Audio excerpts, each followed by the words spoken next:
Hello and welcome on 360 Sport on Trust TV. I am Adeni Achishafe. Well, it's time to look at the world of sports again, as activities in the world is getting very interesting because Nigerian Super Eagles are really coming to the camp right now. About 18, as we speak right now, are in camp. The Super Eagles camp really is swelling up, and Nigerians can't just wait for us to do well in that encounter there. Well, we just have to quickly look at our first story, starting from the Nuga Games. The Nuga Games actually started, and competition has been ongoing. Let's look at the way it is in the 100 meters for women. Semota Victoria actually did well, winning by 12.26 to win that particular race there. A good one for Semota, who did well for the women. In the men's category, you have Uche Gracious, actually, who won for men, and also getting the particular winning for his school. That is University of Lagos. As it is right now, Rasiola Victoria came second for FUNAB, and you have Musa Kola also coming second for University of Ilorin, 10.73 seconds. Olaoye Folawiyo for Obafemi Awolowo University in 10.84 seconds, while Uche Gracious 10.59 seconds to win the 100 meter for men. University of Lagos scooping the 100 meter gold when it comes to men 100 meters, and in women's 100 meters, it was Gracious, it was Marvelous Asemota who won for Bensi in Daosa University, 10.26 seconds. Arasiola Victoria, 12.31 seconds. For FUNAB, that is for University of Agriculture over there in Abeokuta. University of Uyo, Esu Peace, running 12.52 seconds to come third in the 100 meters for women. And if you look at the way the table is standing right now, looking at the medals table there, you have University of Port Harcourt really topping with 28 medals in all, 14 all. They have 14 in gold, they have 5 silver, 9 bronze. University of Lagos, the host university, they have 4, 6, 4, making it 14. 9 University, 3, 2, 2. And you have other schools now following suit there. You have BIU, that is based in Daosa University, in Ilorin, ABU, in Ben, and UNN in that pecking order, having about 28, 14, 7, 5, 5, 3. The medal table is really getting better. Right now, the universities are really raring to go. Who wins this year's edition, the 26th edition of Nigeria University Games taking place in University of Lagos? Joining me to talk sports is Olawale Peters. Good to have you. Good morning, Adeni. It's my pleasure to be here. Yes, I just unveiled the table there, the medals table at Nuga Games, and also for the 100 meters. 100 meters for women and for the men. We had Uche rather won for men, and Marvelous Asemota winning for women. But the good thing is that they have this opportunity to show the chance they have as an athlete to compete in 100 meters and also to compete for men and also for women. And we saw the table there, how it's standing. Uniport leading the pack. Yeah, I think Uniport, they're not only leading the pack, it's like they are taking it all. If you look at the difference between Uniport and Unilag, you see the wide margin in there. So that means if Unilag wants to overtake them, they have a lot to do. And this is a very good development also. You can see 14 to 28. It's like double of the medal that Unilag has. That's what Uniport has already. So it's going to be a long race. And it's nice also. It's good, interesting to see the likes of 9 universities. Yes, from Abuja. From Abuja, coming third. Because when it comes to Nuga Games, you see all these federal university, state university. Fourth-generation universities. Yes, first-generation university, Unilag, Uniben, and co. They normally dominate the competition. But now you can see 9 university. Benson Daosa University coming third, coming fifth, giving them, look at our ABU, look at Uniben, look at UNN. So you can see that it's becoming more competitive, and that's what we want. And this is also an opportunity for grassroots development, sports development in the country. We need to look at all this athletics. What do we need? What program do we have for them after this? If you have someone running 10.26 seconds, if you get adequate preparation and training, such person can run and take it to 9 points or 8 points. Who knows? Who knows? So that means we need to really look at what can we as a country benefit from this. We've only been concentrating on the football. Sheila Vijano, Vincent Ayama, they are all product of Nuga Games. So you should be looking beyond the football this time around. You should be looking at other sporting activities. What can we do? What can we invest on? What happens to these athletes after this competition, are we going to forget them? We're going to give them a scholarship. We're going to give them an opportunity, okay, go on trial to either US or to Canada to go for training, to get them prepared for the world stage. What they did, what they achieved is their own personal training. So it's more like their own personal development that made them to win the gold for the university. So a very good one, but we shouldn't stop at that. We should be looking at what we can benefit as a country from these brilliant individuals. And how we can at least promote these young ones, because you just took it from my mouth there. As you mentioned, scholarship, mentioned all of this. You look at these athletes now, for them to run 10.26. These are this time that even professional athletes run.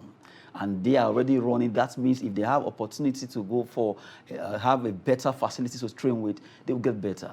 Definitely they'll get better. As a result, we get from the Nigerian University Games, we've been looking at the prospect of happiness there, the update concerning the University of Port Harcourt are actually leading the pack when it comes to the medal table. For now, it's too early to call. We're still looking at the event, although 28 medals have been won by that university so far. University of Lagos are the host of the 26th edition of Nigeria University Games. It's been on for 26 times, and right now the athletes are happy. A lot of schools are at least competing there. About 48 or more than universities are there in Lagos, jostling for honors in different sports. 17 sporting events, where right now we just brought to you the 100 meters for men and also for women there. Now let's go to the big one happening on Friday.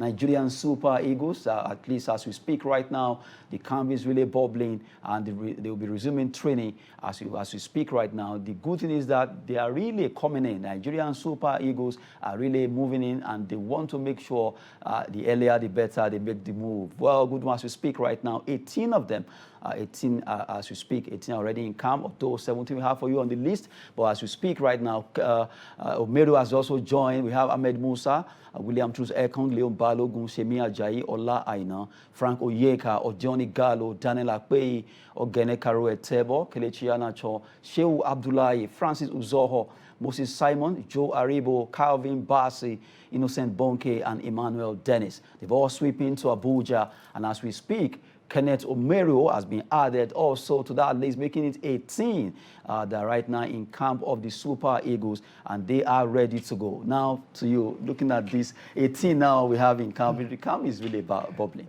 Yeah, and I'm not surprised about the early call-up and early turn-up of the players at the Super Eagles. It shows the seriousness they are attaching to the match against Black Star of Ghana come Friday in Accra. I'm sure before the end of the day, we'll have almost everybody that will be in camp. So by tomorrow, they'll have another training session, both morning and in the evening, before they jet out to Ghana on Wednesday in preparation for their Friday cracker with our arch rival, the Ghanaians. So I think it's a very good one to have the boys on ground. And so I'm sure the needful has been done now. What do we need now? We need 3 things to win this game. 1, the tactics of the coach, the strategy of the coach, and the mindset of the players. If you get these 3 right, then we don't have anything to worry about. Let's get the right tactics. So we don't need to look at this is what we've been doing. What do we need to do against Ghana? We should narrow our tactics, our strategy, down to the Ghanaian team. Not what we've been doing at the AFCON with any other teams.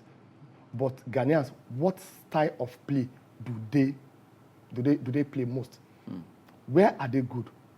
Is it that we can do open play with them, or we have to play from the wings? Because from the list released earlier this morning, from the... we are still coming to that Ghana. They included 6 wingers from their team.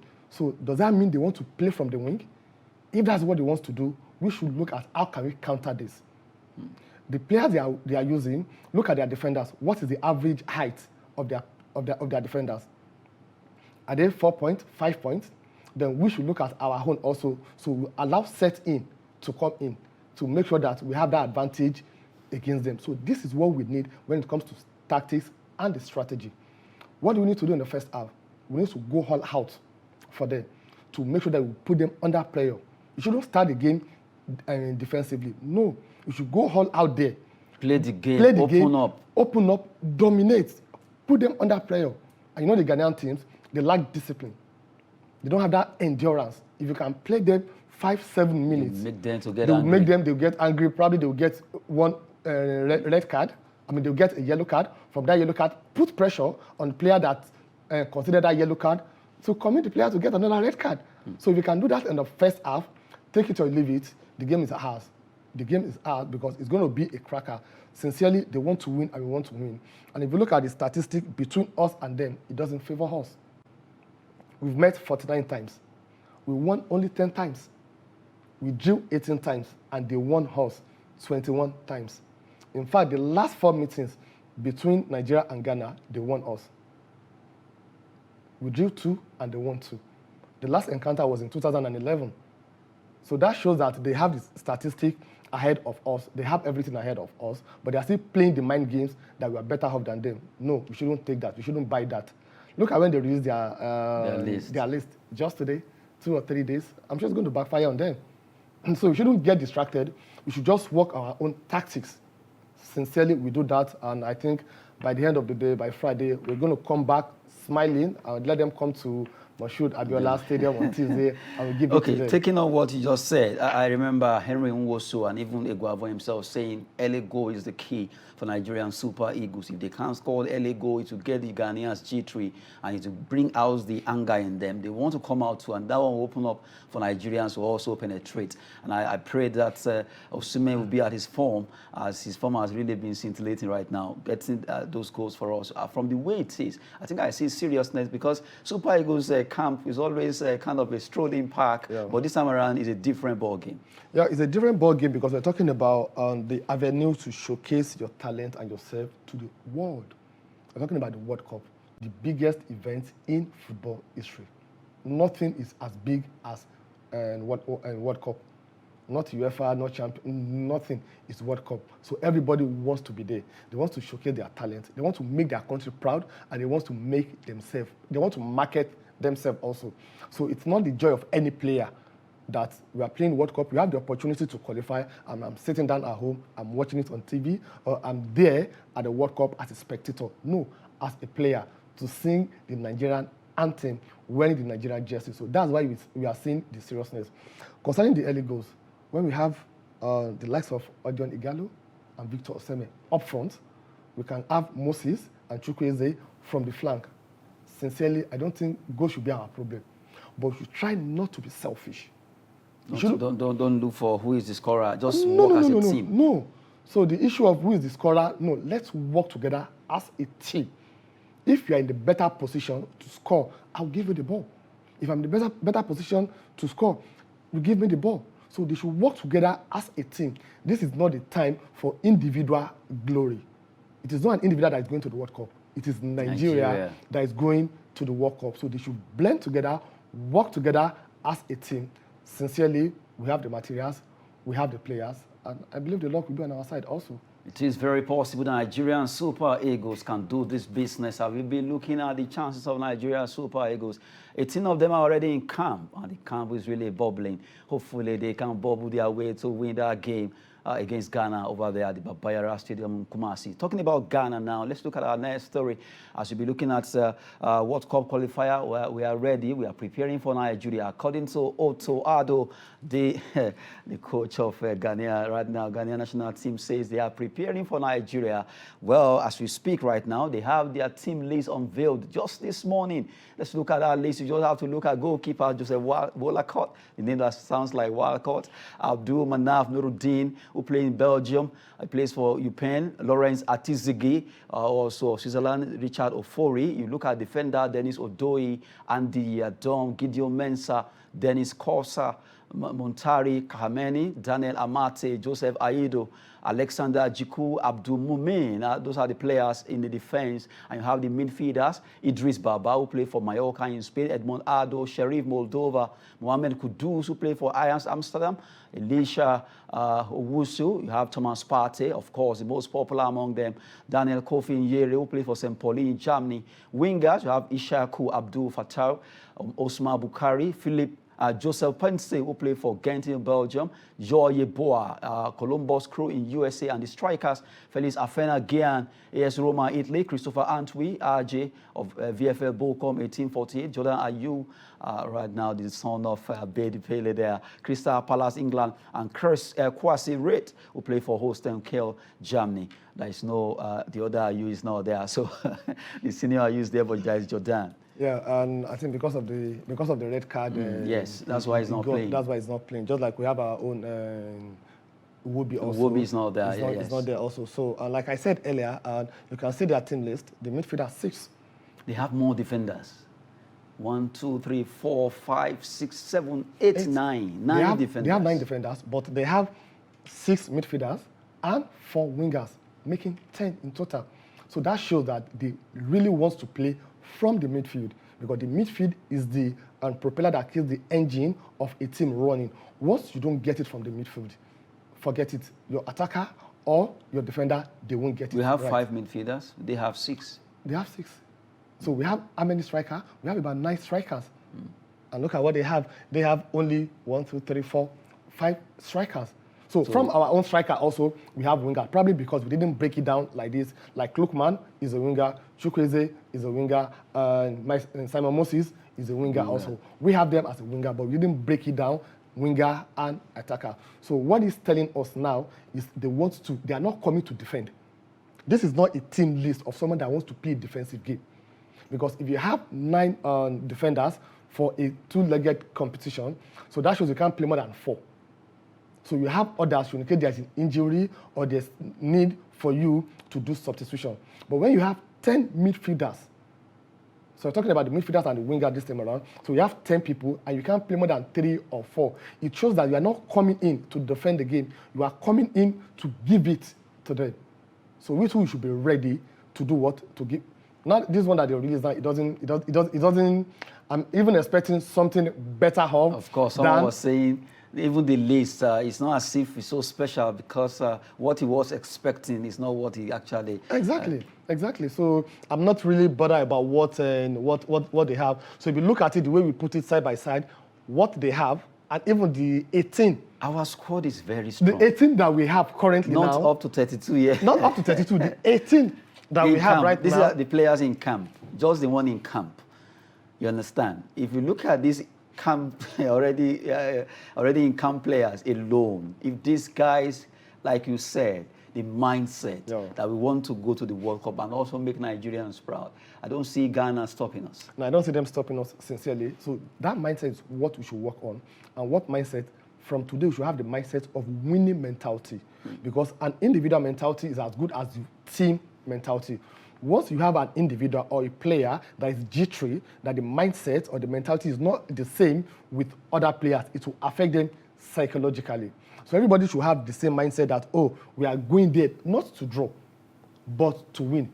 Irrespective of the history between us and them, this time around it can change. Like my Igbo people will say, I get time before. No be property again. So it's who owns it now that really owns it. So we should take ownership right from the let go. Now, the issue that came up, although it's been a bit scary, but not too much. We believe we have other players that command that particular position. Talking about Wilfred Ndidi, not being able, because we know that player is outstanding. In fact, to me, I believe he's our best player. Forget that maybe he's not a striker or not, but he's the engine room. If you look at Super Eagles, that guy is too valuable, very valuable. Yeah, sincerely, it's very, very valuable. It's a box-to-box player. It's a good defensive midfielder. It's a good attacking. You see him everywhere. Left, right, center. He's a box-to-box player. No doubt we are going to miss him, yes, sincerely. But you shouldn't allow that to deter us, definitely. You shouldn't allow that to deter us. They've brought in Innocent. So, and I don't understand. We have some people on the standby list. Yenka is there, and well, I don't know how they want to do it anyway. We have them on the standby list. They will drop some. But now, indeed, due to the injury he has, which will take about 3 or 4 weeks minimum for him to heal, meaning he can't play this match. So you don't look at your standby list. You have to go outside to bring. So does that mean that the standby list is just for? Let me just put it there. So we'll leave that aside. Let's face what we have currently now, I'm sure the innocent that he brought in, or they brought in, they have a reason for bringing him in. Probably they've seen, because he played also, I think he made his debut during Nigeria and Cape Verde match. He came in as a substitute also. So probably they've looked at it that, okay, who do we really need that can do this? Maybe that's why they brought him in. They know better. We're not going to see anything until after the match. Because let's see what's going to happen. What's going to happen. So for now, we'll go with them. They have our support 100% to do what they know best, because we want the best result from them. Well, we just took our last story where in Nigeria, Newcastle United have actually reignited their interest in Victor Osimhen. They just have to cover a lot of money. They came last time in January, but they couldn't sign him right now. That interest rate has been reignited, and they want him. But Napoli are saying £100 million, nothing less than that, before we can sell Osimhen. Real Madrid also are interested in this young Nigeria. Osimhen is a hot cake right now. £100 million for Osimhen. I think if Napoli they don't want to sell him, let them just say that we don't want to sell him. Okay. The truth is this: it's a good one, it's a good development. But going to Newcastle, I think you should just try and check very well: is Newcastle going to qualify for the Champions League or Europe next season? Because he can't afford not to play in Europe next season. That's the truth. Real Madrid, will he have the same playing time that he's having at Napoli currently now if he goes to Real Madrid, when we have the likes of Benzema and co? Vinicius and all of them. Yes. Is he going to, if not, let him look at his career currently, the future of his career, which if I remain in Napoli, I'm getting my form, I'm getting my playing time. Next year, probably, I can really worth 110 or 120 million. But for now, I would advise, personally, he should remain where he is. Osimhen advice coming from people that knows the business, that you should just stay. I don't move to a place where you're going to regret. It's better to be a king where you are than go to another place and become a chief. Well, we've been talking sport on 360 Sport on Trust TV. It's been a wonderful time with you. Thank you very much for coming. It's my pleasure being here, Adeniyi. Good one there. Much more will be coming concerning this Super Eagles update. We'll be giving you more. We have to go now. I am Adeniyi Ajishafe. Thanks for watching.